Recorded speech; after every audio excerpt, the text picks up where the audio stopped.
It was a warm Friday evening when Judge Rebecca Harris wrapped up her work at the courthouse. After a long week of hearing cases, she was looking forward to a quiet weekend with her family. At just 38, Rebecca was one of the youngest and most respected judges in her city. Known for her fairness, she had built a reputation for standing up for the voiceless and making decisions rooted in justice and compassion. Rebecca was also one of the few black women serving in such a high judicial position, a fact she took great pride in, despite the challenges that came with it.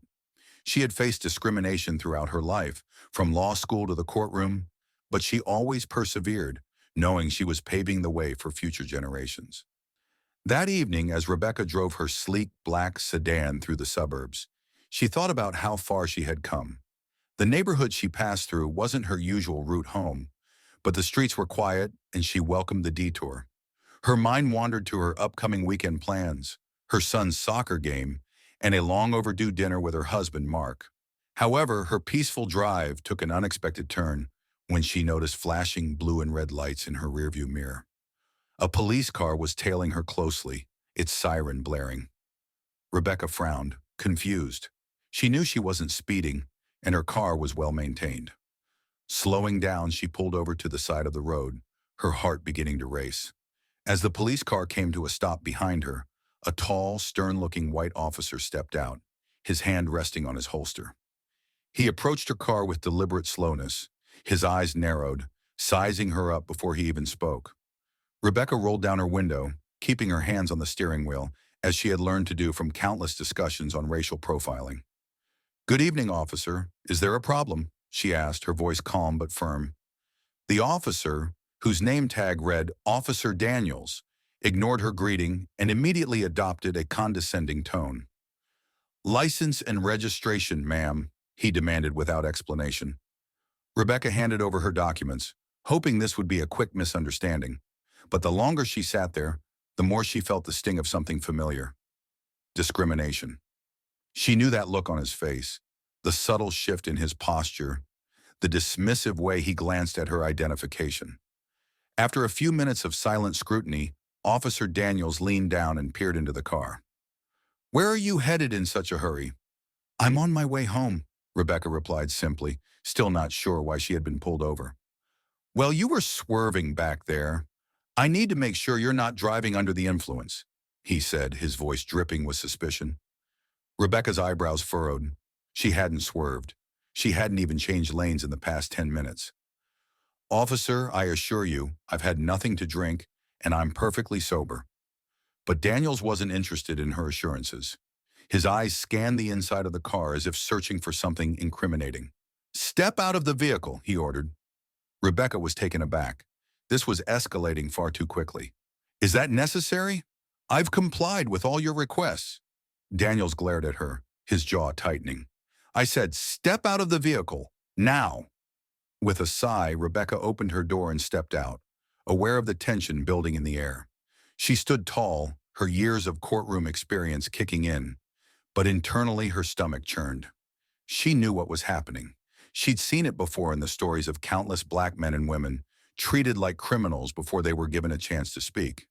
The officer instructed her to stand by the car as he circled it, his eyes searching for something, anything to justify his suspicion. "What do you do for a living?" he asked suddenly. Rebecca hesitated. She was always careful about revealing her profession in situations like this.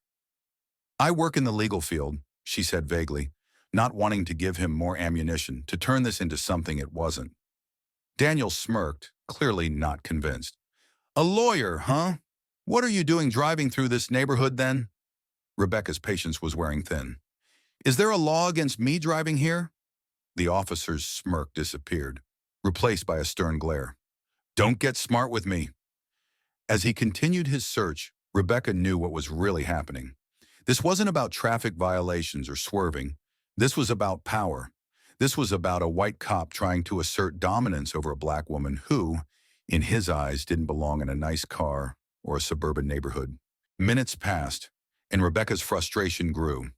Finally, Daniels returned to her and crossed his arms.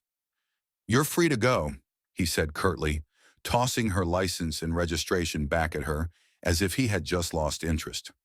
But Rebecca wasn't done. She wasn't going to let this slide. "Officer, I need your badge number," she said firmly. Daniels raised an eyebrow, clearly surprised by her assertiveness. "And why's that?" "Because I'm Judge Rebecca Harris, and what just happened here is a violation of my rights," she said, her voice steady but laced with the authority she had earned through years of hard work. The color drained from Daniel's face. His confident demeanor faltered as he stared at her, realization dawning slowly. "You're a judge?" he stammered. Rebecca nodded, holding her ground. "Yes, and I'll be reporting this incident. You had no reason to stop me, let alone treat me the way you did." Panic flashed in Daniel's eyes. He had crossed the line, and now he knew it. "Ma'am, I didn't mean to." But Rebecca wasn't interested in his excuses. She had seen this before. The sudden switch when the oppressor realized they had targeted the wrong person. She wasn't going to let him off the hook that easily.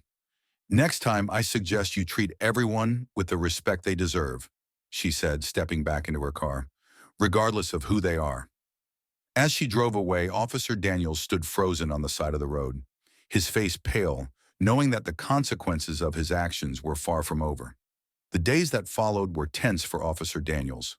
Word spread quickly about what had happened, and soon the higher-ups at the police department caught wind of the incident. An internal investigation was launched, and Daniels found himself facing scrutiny not only from his peers, but also from the community. Judge Rebecca Harris, true to her word, filed a formal complaint against Daniels. The news of a judge being wrongfully stopped and humiliated by a racist cop made headlines, sparking outrage among civil rights groups and the general public. Protests erupted outside the police station, with demonstrators calling for accountability and an end to racial profiling. Daniels tried to defend himself, claiming that he had no way of knowing who Rebecca was and that he was simply doing his job. But his history of complaints and allegations of discrimination came to light, painting a damning picture of an officer who had abused his power far too many times. Rebecca watched the events unfold with a mixture of satisfaction and sadness. She hadn't wanted to become the center of a national controversy, but she knew it was necessary to shed light on the pervasive racism that still existed within law enforcement. Her case wasn't just about her, it was about all the black men and women who had been unjustly targeted, humiliated, and silenced. In the end, Officer Daniels was suspended from the force pending further investigation. His career, once secure, was now hanging by a thread. And while Rebecca didn't revel in his downfall, she hoped it would serve as a lesson to others. Justice, after all, wasn't just something she upheld in the courtroom.